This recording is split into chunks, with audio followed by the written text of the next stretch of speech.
El Ministerio Internacional presenta su programa Un Aliento de Vida. El Espíritu de Dios me ha hecho y el aliento del Todopoderoso me da vida. Job 33:4. Una palabra de poder y unción que llenará tu espíritu. Con ustedes, el pastor Jorge Enrique Gómez. Bienvenidos. Entonces tu vida ya no es hacer obras para ganarte el cielo, porque tu entrada al cielo fue gratuita. Por eso el Señor le dijo muy claramente en Romanos a aquellos gentiles que se habían vuelto judaizantes, que ellos creían que a través de guardar todas las tradiciones, las normas, imagínense las corrientes que habían en esa iglesia del judaísmo ortodoxo, de los mesiánicos, de los prosélitos, todo ese revuelto estaba corriendo en esa iglesia. Y Pablo les dice: no, mis amados, no es por obras para que nadie se gloríe, porque si fuera por obras, Abraham tendría de qué justificarse, mas no para con Dios. Porque a Dios le plació llamar a Abraham y ponerlo en Cristo. Mira lo que dice 2 de Timoteo capítulo 1 versículo 9. Dice la Biblia: Dios nos salvó y nos eligió para que seamos parte de su pueblo santo. No hicimos nada para merecerlo, sino que Dios, por su gran amor, así lo planeó. Dios ya nos amaba desde antes de crear el mundo. Pues desde que entonces perteneces ¿a quién? No le dé pena. A Cristo. ¿Tú perteneces a quién? A Cristo.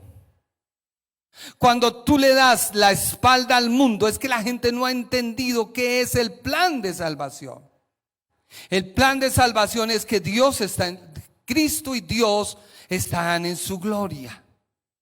Cristo dice: Padre, se están perdiendo, déjame, yo voy. Y dice la Biblia que Él no escatimó nada como lo que era, sino se hizo uno de nosotros, tomando nuestro lugar, descendiendo a donde tú estabas. Cuando Él hizo eso, ¿qué tuvo que Él hacer con su Padre? Darle la espalda. Por eso cuando en la cruz del Calvario Cristo estaba cargando tu pecado y el mío, ¿qué dijo? ¿Qué dijo? Él no dijo: Padre, no. Él dijo: Dios mío, ¿por qué me has abandonado? Cuando Él da la espalda al cielo, se pone de frente a ti, de tal manera que cuando tú lo miras a Cristo y empiezas a caminar por el camino, ¿quién va al frente tuyo? Cristo. Entonces, si yo voy caminando de frente mirando a Cristo, voy entrando a su gracia, entro a su gracia, me encuentro ¿con quién? Con Dios. Por eso Él dijo: Padre, tengo que subir. Y cuando lo iban a tocar: no me toquéis, tengo que ir a subir a mi Padre. Tengo que presentarme, tengo que ir a decirle: Padre, ya cumplí la labor por la cual tú me enviaste. Fui cordero, fui sacrificio, fui ofrenda. Ahora soy sacerdote de todos los que creen en ti. Si ve ahora por qué su vida tiene que tomar un valor en Cristo. Todo lo que tú hagas, debes tú preguntar: Señor, ¿qué quieres que yo haga? Mira lo que dice Ezequiel 33:11. Ezequiel 33:11. Dice la Biblia: diles, vivo yo, dice Jehová el Señor, que no quiero la muerte del impío. Dios no quiere que nadie muera, sino que se vuelva el impío de su camino y que viva.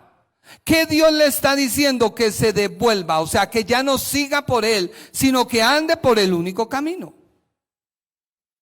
Dice: volveos de vuestros malos caminos, porque moriréis. oh casa de Israel. Si ese versículo lo coloco contra Romanos 8:30, o sea, lo expongo. ¿Qué dice Romanos 8:30? Y después de haberlos elegido, Dios los llamó para que se acercasen a Él. Y una vez que los llamó, los puso en relación correcta con Él. Y luego de ponerlos en relación correcta con Él, le dio ¿qué? Su gloria. O sea que cuando tú vas por el camino, estás entrando a la gracia, estás en relación directa ¿con quién? Con Dios. Entonces tú necesitas llamar al pastor. Pastor Fabián. Oh, pastor, ore por mí. ¿Y eso? Pastor, tú quieres todo fácil, ¿por qué no pagas el precio? Es que Dios no dijo, bueno, yo entregué mi vida por ustedes, ahora los pongo en relación correcta y les voy a designar a ustedes al pastor. Eso es lo que la iglesia ha perdido. Cerraron todo. Mire, yo trabajo en el comercio y ese comercio vive así y no hay COVID. Allá no hay COVID. No nos pueden cerrar porque somos mayoristas, pero allá no hay eso. Allá no existe.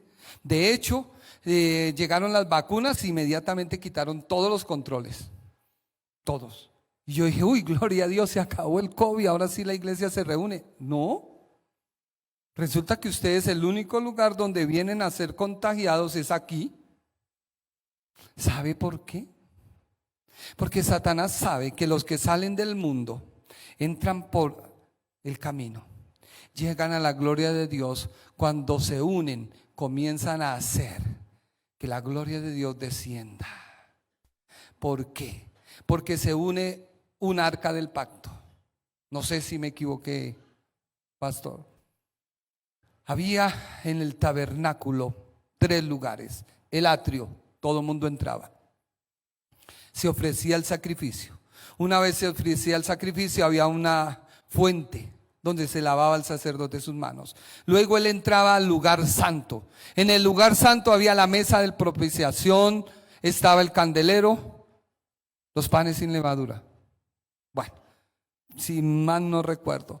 Pero cuando la persona pasaba, había un velo que dividía el lugar santo del lugar santísimo. En el lugar santísimo estaba la gloria de Dios.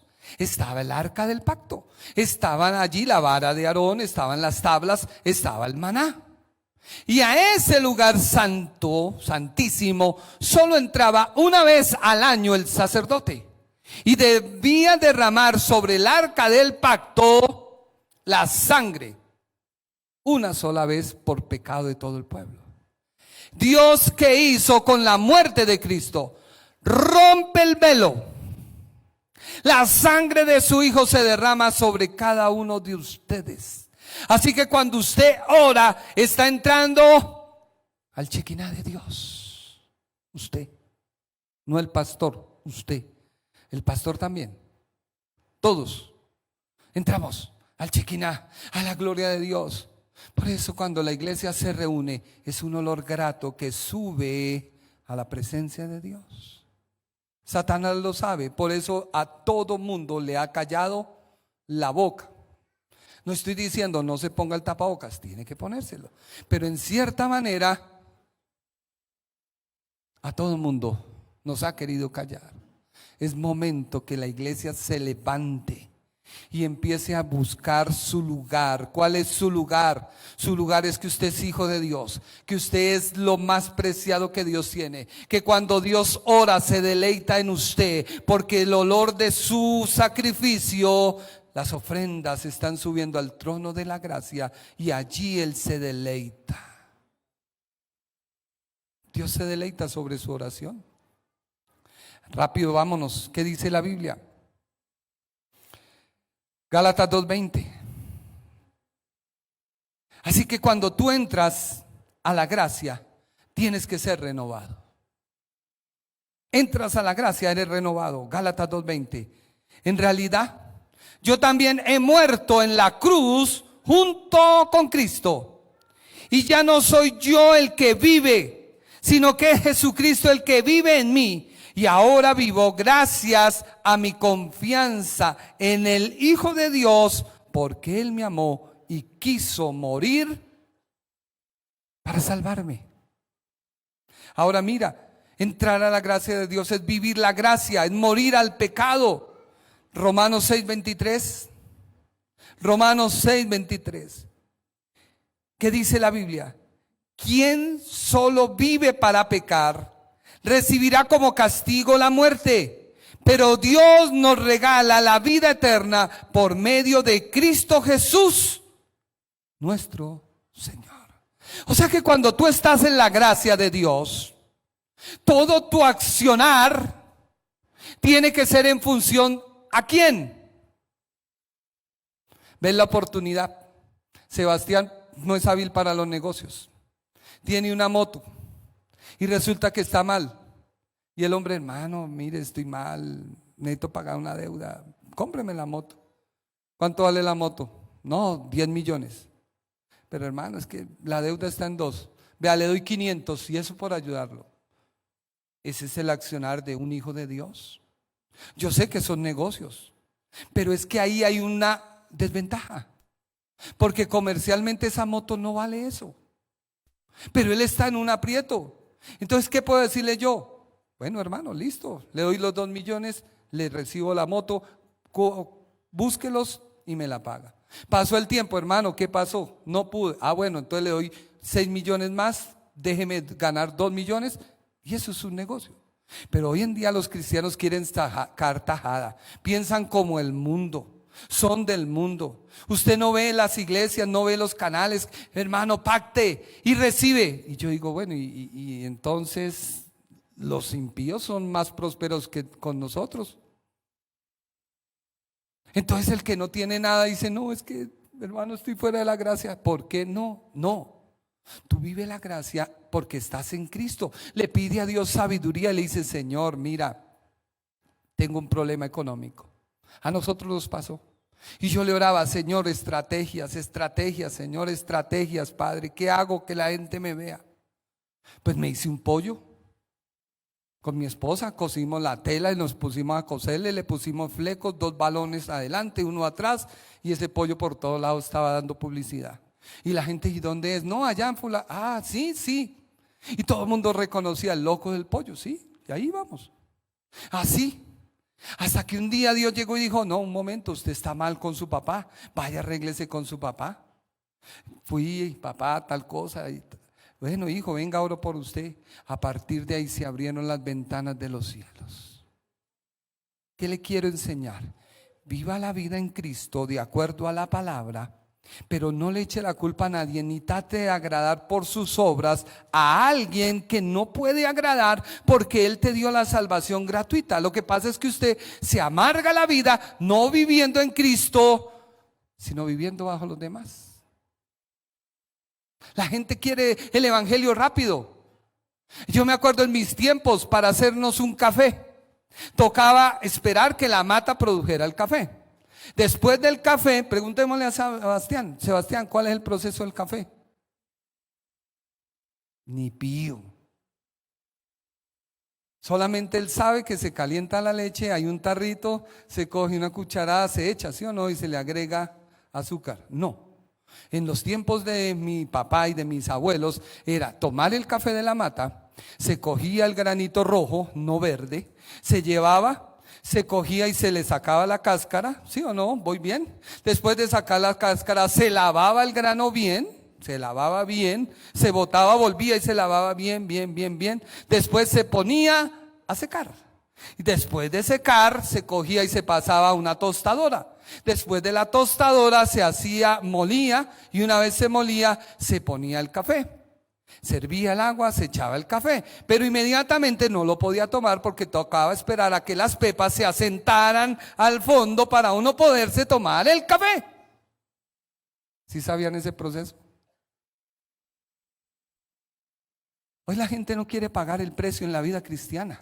Por eso la Biblia dice, si alguno es digno de mí, tome su cruz y sígame. La iglesia no quiere eso. La iglesia hoy todo lo quiere fácil. La iglesia hoy todo lo quiere rápido. Por eso termino con esto para orar. Colosenses 3:17. Colosenses 3:17.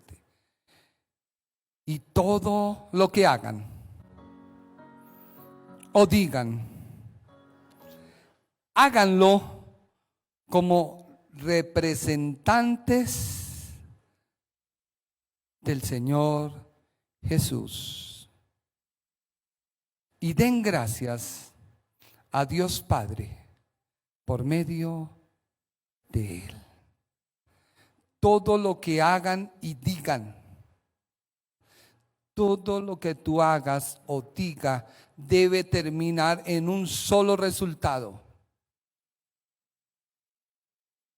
que Dios sea glorificado. Por eso, antes de hacer cualquier cosa, antes de pelearse con su esposa, su esposo, antes de tratar a sus hijos, antes de tratar a su prójimo, diga: Cristo, ¿qué harías tú en mi lugar? ¿Qué harías tú en mi lugar? A mí me llama poderosamente la atención el Señor en la cruz del Calvario. Y ahí estaba su madre. Y él que dijo, defiéndase como... No. Él le dijo, Juan, discípulo amado, he aquí a tu madre. Madre, he aquí a tu hijo. Dios quiere que tú seas una persona responsable. Ya vives en la gracia de Dios. No te amargues la vida que, Señor, pequé. Tú ya no puedes pecar. ¿Sabes por qué? Porque es que Jesucristo, cuando se iba a ir, ¿qué dijo? ¿Qué dijo Jesús cuando Él se iba a ir? Yo me voy, ¿sí o no? Pero les voy a dejar al Consolador, el Espíritu de verdad, el cual revelará. La Biblia dice, Él no hablará por su propia cuenta, sino Él tomará todo lo mío y os lo hará saber. ¿Quién habita en usted? El Espíritu Santo. Pero hay mucha gente que cree, porque el pasaje que yo comencé a leer dice, estaban con nosotros pero no eran de nosotros. Hay mucha gente que se para aquí y ve la gracia de Dios, y tan esplendorosa es que comienzan a hablar de ella, pero no están en ella. Por eso ten cuidado a quien oyes. Y las redes sociales hoy se han prestado para todo eso. Hoy cualquiera habla de Dios en las redes sociales. Hablan unas locuras que yo digo, uy, Padre Santo, pero esta gente... Y la iglesia no quiere acudir a donde está su pastor. No, yo me alimento por online. No, es que en la primera iglesia se reunían en casas. No, es que no habían templos. Y yo digo, ¿cómo así que no habían templos? Entonces, Pablo, ¿qué fundó? Pablo fundó iglesias. ¿O qué fundó? Casas de oración, iglesias. Y Hebreos dice, no dejen de congregarse como algunos tienen por costumbre, tanto más que habéis que aquellos días se acercan. Iglesia, la manera de tú aprender que es vivir en Cristo es en tu iglesia. La iglesia es un hospital. La iglesia no es una casa de misericordia. No. La iglesia es un hospital donde los enfermos vienen a recibir sanidad y hay más enfermos. Entonces, ¿usted por qué viene a criticar? No, es que es hermanito. No, es un enfermo. Entienda usted que usted debe vivir su vida en Cristo. Y si usted lee la palabra de Dios, la palabra de Dios te enseña que debes tener cuidado. La Biblia es un manual. Por eso, cierra tus ojos. Y en esta hora dile, Señor, yo solo te pido que tú afirmes la palabra que este hombre dio. Que esta palabra se haga rema en mi vida y que produzca vida. Yo te pido, Señor, en esta hora que yo pueda entender que mi vida la debo vivir en ti, en libertad, no tratando de agradarte por medio de mis obras, por medio de mis perjuicios, por medio de lo que los demás quieren que yo haga. Yo debo buscarte en espíritu y en verdad, porque tu palabra me dice que el Padre anda buscando adoradores que le adoren en espíritu y en verdad. Señor, que antes que haga algo me pregunte y reflexione y diga: ¿qué tú harías en mi lugar, Señor? ¿Tú irías a ese lugar? ¿Qué harías en ese lugar? ¿Cómo te comportarías, Señor, con aquel inconverso que no te conoce pero que necesita de ti? ¿Qué harías con aquella persona que amargada y atribulada me trató mal? ¿Y yo qué debo decirle? Yo debo estar lleno de ti, Señor, para que cuando yo le diga: mira, no te preocupes, Dios te ama, la persona quede rendida a tus pies, porque lo que hay en mí, que es Cristo habitando y su Espíritu Santo guiándome, florece. Y por eso Pedro pudo decirle a aquel paralítico: no tengo plata ni oro, pero lo que tengo te doy. En el nombre de Jesús de Nazaret, sé sano. Que esas mismas palabras salgan de tu boca cuando alguien está en un problema, en una adversidad, alguna necesidad. Tú le digas: mira, yo estuve con mi Padre esta mañana orando, yo estuve leyendo su palabra, y ahora lo que tengo te doy. En el nombre de Jesús de Nazaret, recibe de Él y su vida va a ser transformada. Padre, afirma tu palabra en la iglesia. Haz que esta iglesia crezca al 1000%. Que cada persona se preocupe de ir y ganar uno más para ti. Que esta iglesia, Padre, sea punta de lanza de este lugar. Toma los aires, Padre. Contrólalo, Dios mío, Señor. Todo plan oculto de las tinieblas es destruido y puesto por tierra en el nombre de Jesús de Nazaret. Padre, derrama tu gracia sobre esas puertas, Dios. Que el que entre y esté oprimido sea libre en el nombre de Jesús. Que el que venga enfermo sea sano por el poder de tu palabra. Que esta casa sea conocida como casa tuya, Padre, puerta del cielo, donde ángeles sí suben y bajan, porque la bendición tuya está en ella. En el nombre de Jesús de Nazaret. Amén y amén. Dios los bendiga. El Ministerio Internacional presentó su programa Un Aliento de Vida. Venid a mí los que estáis trabajados y cargados, y yo os haré descansar. Mateo 11:28. Un aliento de vida. Una palabra de poder y unción que llenará tu espíritu.